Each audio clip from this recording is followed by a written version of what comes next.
मंत्री श्री चिराग पासवान जी, विक्रम के प्रत्याशी श्री सिद्धार्थ सौरभ जी, मनेर के प्रत्याशी श्री जितेंद्र यादव जी, रजनीश कुमार जी जिला के अध्यक्ष, चंदन यादव जी जिला के अध्यक्ष एलजेपी के, रवीश सिंह जी जिला महासचिव, राघवेंद्र कुशवाहा जी जिला अध्यक्ष, धनराज शर्मा जी प्रदेश के मंत्री भारतीय जनता पार्टी, और मेरे साथ यहां उपस्थित राजेंद्र राठौर जी जो हमारे राजस्थान के पूर्व मंत्री, अनिल शर्मा जी दिल्ली के विधायक, सम्मानित मंच, और यहां इतनी बड़ी संख्या में आए हुए मेरे नौजवान साथियों और हमारे सारे मित्रों।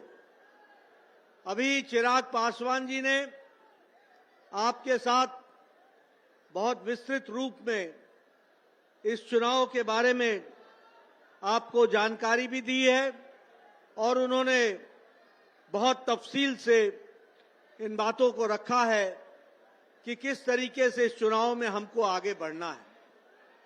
मित्रों, यह चुनाव दो बातों का है। पहली बात तो यह है कि हमें उस अंधकार राज्य जो लालू यादव जी के समय का समय था उसको याद रखना है।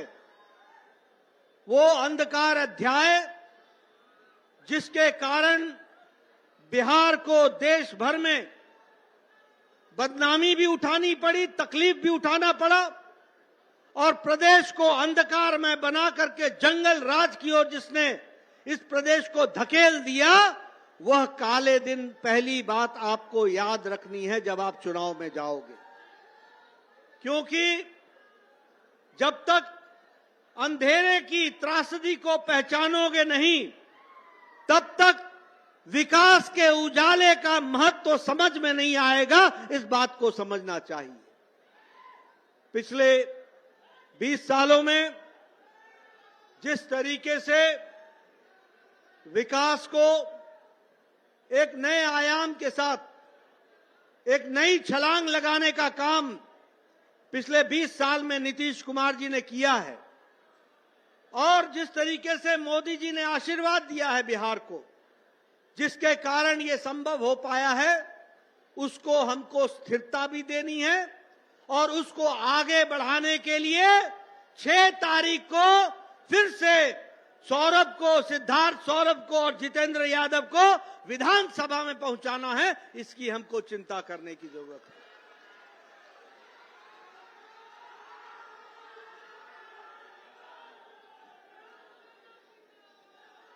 मित्रों,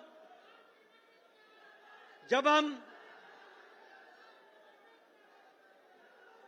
हम उजाले की बात करते हैं, जब हम विकास की बात करते हैं, जब हम बिहार को विकसित राज्य के रूप में आगे ले जाने की बात करते हैं, तो याद रखना कि बड़ी तकलीफों के बाद बिहार आज पटरी पर आया है और विकास का रफ्तार पकड़ा है। इसको संभाल के रखना हमारी जिम्मेवारी है। बताइए, पिछले 10 सालों में, 11 सालों में सड़कों का जाल बिछा है कि नहीं बिछा है? जरा जोर से बोलिए, बिछा है कि नहीं बिछा है?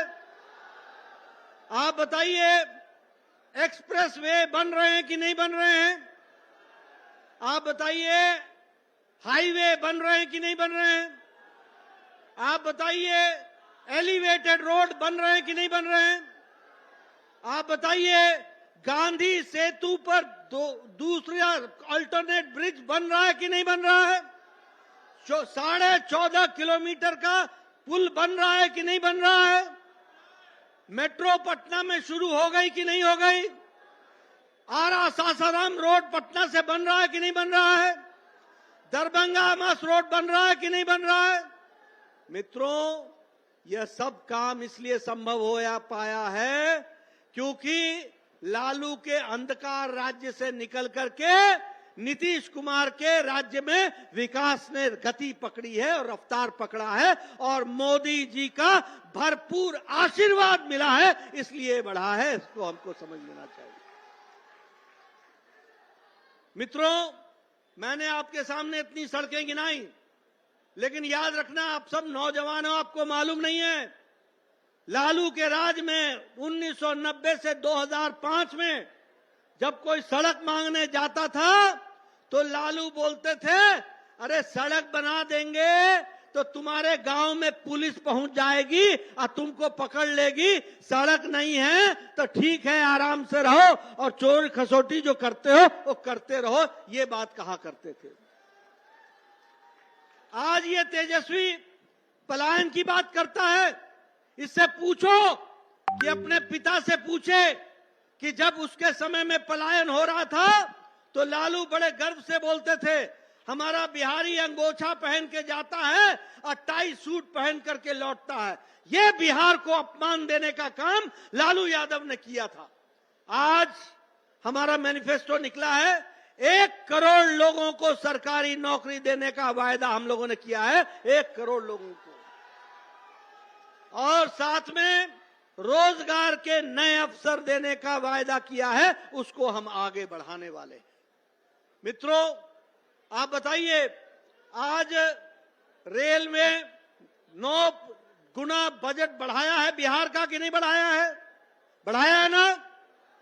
आज 20 ट्रेनें वंदे भारत की बिहार से गुजर रही है, 20 ट्रेनें। आज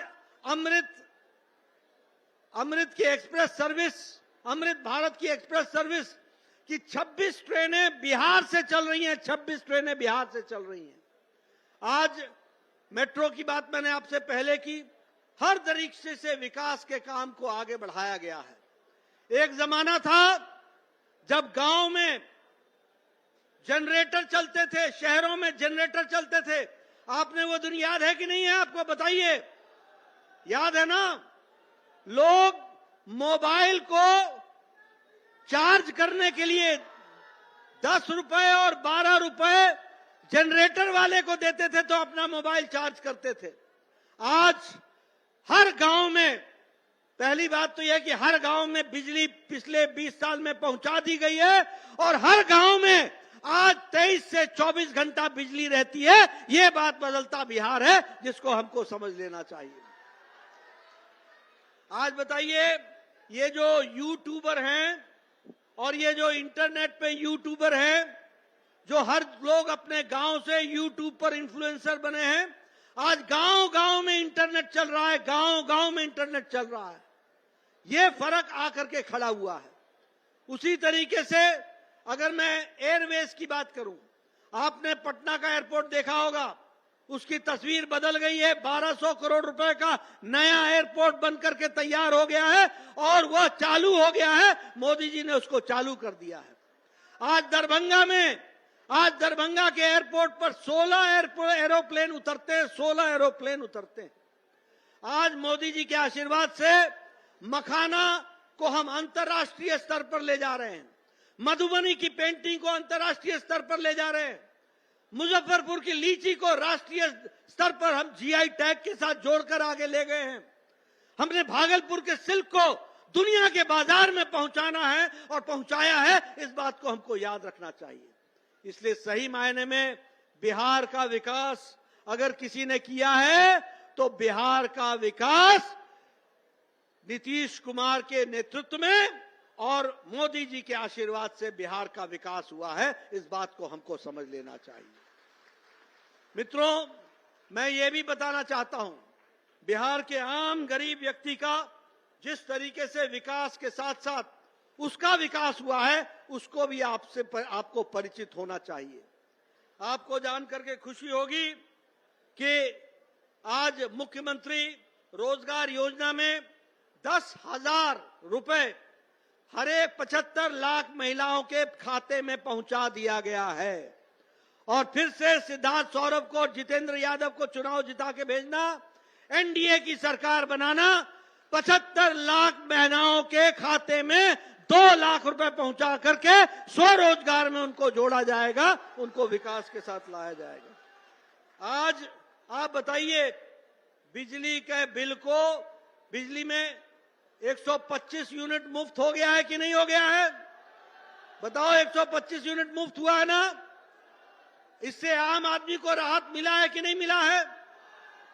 अपंग, हमारे विधवा, हमारे वृद्ध, इनकी पेंशन में 3 गुना मुनाफा, 3 गुना बढ़ाया गया है और 1100 रुपए उनको पेंशन कर दी गई है। इसको भी आपको ध्यान में रखना चाहिए।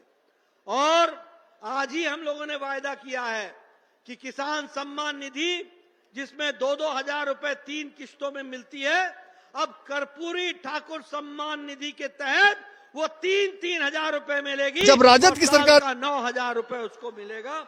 इस तरीके से बढ़ाए। आशा दीदी, हमारे ममता दीदी, हमारी आंगनबाड़ी दीदी, सबकी तनख्वाहों को बढ़ाया गया है और उसको मुख्य धारा में जोड़ा गया है। इस तरीके से विकास हुआ है। जादव के रोज में घर घर से यहाँ ये भी आपको बताना चाहता हूं कि प्रधानमंत्री गरीब कल्याण अन्न योजना में 8 करोड़ 60 लाख बिहार के 70 लाख बिहार के लोगों को अन्न अनाज पहुंचाया जा रहा है। 8 करोड़ 70 लाख लोगों को, देश में 80 करोड़ लोगों को पहुंचाया जा रहा है, जिसमें बिहार में 8 करोड़ 70 लाख लोगों को पहुंचाया जा रहा है। मैं स्वास्थ्य मंत्री हूं, मुझे आज खुशी है ये बताते हुए कि 5 करोड़ 75 लाख लोगों को बिहार में हर साल 5 लाख रुपए का गंभीर बीमारी से लड़ने के लिए स्वास्थ्य का कवरेज दिया जा रहा है। उनको इंश्योरेंस दिया जा रहा है 5 लाख रुपए का। एक समय था, आप एप्लीकेशन लेके आते थे, हमारे एमएलए एप्लीकेशन लेके आते थे, इसका बाईपास करा दो, इसको कैंसर का इलाज करा दो, इसका किडनी का ऑपरेशन करा दो। आज 62 करोड़ लोग भारत के और 5 करोड़ 45 लाख बिहार के लोगों का आज 5 लाख रुपए सालाना उनको दिया जा रहा है मोदी जी की तरफ से, ताकि वो मुफ्त इलाज करा सके और गंभीर बीमारियों से बच सके। ये आयुष्मान भारत में हो रहा है। आज 1 करोड़ 60 लाख लोगों के घर में हर घर नल, हर घर जल पहुंचाया जा चुका है। और उसी तरीके से लगभग आवास योजना में 37-36 लाख लोगों के घर पक्के मकान से बनाए गए हैं। प्रधानमंत्री किसान सम्मान निधि में 96 लाख लोगों को जोड़ा गया है और अब उनको पहले 6,000 मिलता था, अब 9,000 मिलेगा। इस तरीके से इस विकास में जोड़ करके आपके सामने उनको आगे बढ़ाने का काम किया है। उज्ज्वला योजना में 1 करोड़ 16 लाख बहनों को गैस का कनेक्शन दिया गया है, ताकि वह सम्मान के साथ जीवन जी सके। इसका काम किया गया है। मैं यहां जब सिद्धार्थ सौरभ एमएलए के बारे में बात करता हूं तो मैं बताना चाहता हूं कि उन्होंने यहां ट्रॉमा सेंटर का शिलान्यास रख दिया है, उसका काम शुरू हो गया है और आने वाले समय में वो ट्रॉमा सेंटर आपको समर्पित होगा। इसको हमको ध्यान में रखना चाहिए। नौबतपुर में जो जाम लगता था, उसके लिए पुल के लिए स्वीकृति दे दी गई है, वह भी आगे बन करके तैयार हो जाएगा और लगभग 200 करोड़ रुपए की स्वीकृति के साथ गांव-गांव को पक्की सड़क से जोड़ने का काम, वह काम हमारे सिद्धार्थ सौरभ ने किया है, वह भी हमको याद रखना चाहिए।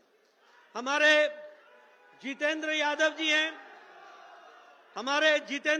जी हैं जो लोजपा के प्रत्याशी हैं और ये युवा नेता हैं। मनेर को नया मनेर बनाने का सपना लेकर के चल रहे हैं और इनके नेतृत्व में नया मनेर बनेगा, उसके लिए हम काम कर रहे हैं। इनकी छवि ईमानदार, हमेशा सुलभता से मिलने वाले लोग और हमेशा जनता की सेवा करने वाले, जमीन पर पैर रखने वाले नेता की है।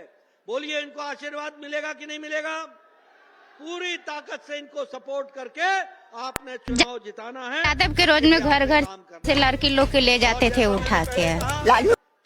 जब राजद की सरकार, अब हमारे चिराग भाई ने बताया कि 3 नंबर का बैलेट सिद्धार्थ सौरभ के लिए कमल का फूल और 1 नंबर का बैलेट हेलीकॉप्टर के लिए मनेर में वो जितेंद्र यादव के लिए, उसको हमको ध्यान में रखना है।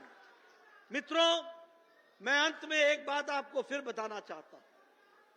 देखो, जब तक उजाला और अंधेरा का अंतर नहीं करोगे, जब तक अच्छी सरकार और बुरी सरकार का अंतर नहीं करोगे, जब तक अंधकार युग और विकास युक्त युग इसका अंतर नहीं करोगे, तब तक बिहार का विकास होना असंभव है। इसलिए आपसे मैं निवेदन करने आया हूं कि जो विकास की गति नीतीश कुमार ने पकड़ी है, जिसको भरपूर आशीर्वाद मोदी जी का है, उसको स्थिरता चाहिए, उसको स्थिरता के साथ आगे बढ़ाने का काम हमको करना होगा। और अगर ये करना है तो याद रखना कि इसी बिहार ने लालू राबड़ी के राज में अपहरण को उद्योग के रूप में देखा है। अपहरण होता था, फिरौती होती थी, और फिरौती की रकम वो कहीं और नहीं तय होती थी, वो सत्ता के गलियारों में मुख्यमंत्री और मंत्रियों के निवास में फिरौती की रकम तय होती थी। आप बताइए, ऐसी सरकार को कभी आने दोगे क्या? जरा जोर से बोलो, आने दोगे क्या? ये अपहरण उद्योग, यहां से डॉक्टर चले गए, यहां से इंजीनियर निकल गए, यहां से लॉयर निकल गए, यहां लोग छोड़ करके दिल्ली बसने लगे।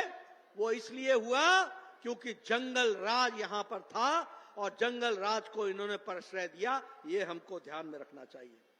आपको याद दिलाता हूं, एक मुख्यमंत्री लालू यादव, उसने एक रैली बुलाई थी 2003 में, और बार बार उसको याद रखना। क्या था रैली का नाम? तेल पिलावन लठिया भाजन। तेल पिलावन लठिया भाजन। हर कोई रैली में लठ लेकर के आया था, और मुझे याद है मैंने पटना की सड़कों पर देखा, उन्होंने लाठी भांजी, गांधी मैदान में लाठी भांजी, और लाठी भांज करके पूरे बिहार को संदेश दिया था कि जो इस लाठी के आगे आएगा, यानी जो लालू के आगे आएगा, वो नष्टो नाबूद हो जाएगा। एक खौफ और डर का वातावरण बनाने का प्रयास उस समय हुआ था। बोलिए, ऐसे मुख्यमंत्री, ऐसे लोगों को फिर से आने दोगे क्या? जरा जोर से बोलो भाई, मुझे विश्वास होना चाहिए। आने दोगे क्या? आपको शहाबुद्दीन के बारे में मालूम है क्या? नाम सुना है क्या? मैं पुराना बिहारी हूं, मेरा जन्म बिहार में हुआ है, मैंने देखा है इसका खौफ। मैंने देखा है सीवान से लेकर के, चंपारण से लेकर के, और ये मोतिहारी से लेकर के सीमांचल तक किस तरीके का खौफ था। और ये कौन था शहाबुद्दीन? ये शहाबुद्दीन आरजेडी का सांसद था, आरजेडी का विधायक था, लालू के बगल में बैठा करता था, और इसने आतंक मचाया हुआ था। इसके आतंक से सीवान के एसपी को भाग करके अपनी जान बचानी पड़ी थी। बोलो, ऐसा राज फिर से चाहते हो क्या? चाहते हो क्या? और इन्हीं के लालू के बेटा तेजस्वी ने शहाबुद्दीन के बेटा ओसामा को फिर से टिकट दिया है। यानी ये सुधरने वाले नहीं हैं। जब राजद की सरकार थी तो पूरे रात जगा रहना पड़ता था, लुटेरा लूट के लेके चला जाता था, लेकिन आज वो सब नहीं है। हम लोगों का घर में सोना जो है मुश्किल हो जाता था, लेकिन नीतीश की सरकार जो आई तो सब आराम से चैन से सोते हैं। जो सामान जहाँ है पड़ा हुआ रहता, कोई नहीं उठाता। ज का मतलब जंगल राज और द का मतलब दादागिरी। ये जब राजद की सरकार थी तो पूरे रात जगा रहना पड़ता था, लुटेरा लूट के लेके चला जाता था, लेकिन आज वो सब। और ये भी ध्यान रखना कि लालू को आपसे कोई मतलब नहीं है। मूल्य ना हुआ फेल, उसको तो हम लोग कोई वैल्यू नहीं देते हैं, ओकर बाप को तो हम वैल्यू नहीं देते। जी को भी तो कह रहे हैं कि चौथी फेल है। तेजस्वी यादव, अरे वो तो चोर को पहले ना कहेगा कुछ। बनाना, परिवार में टिकट बांटना, अपने लोगों को रखना, ये परिवार के लिए लड़ रहे हैं। ये आपके तेजस्वी यादव कौन खेत के मूल्य ना हुआ फेल, उसको तो हम लोग कोई। जनता की सेवा करने का काम ये एनडीए ने लिया है, ये मोदी जी ने लिया है, ये हम लोगों ने लिया है, ये हमारे चिराग पासवान ने लिया है, ये उपेंद्र कुशवाहा ने लिया है, ये जीतन राम मांझी ने लिया है, जो आपके विकास के लिए दिन रात एक करके काम में जुटे हैं। और इसीलिए मैं ये भी बोलना चाहता हूं, ये लालू की सरकार घोटालों की सरकार थी। लालू का परिवार ये बिहार का भ्रष्टम परिवार है। आप लोग घोटाला का नाम सुना है क्या? सुना है? अलकतरा घोटाला का नाम सुना है? और ये सुना है ना कि नौकरी के बदले जमीन हड़प रहे हैं, जमीन हड़प रहे हैं। ये बोलते हैं हम हर परिवार को नौकरी देंगे।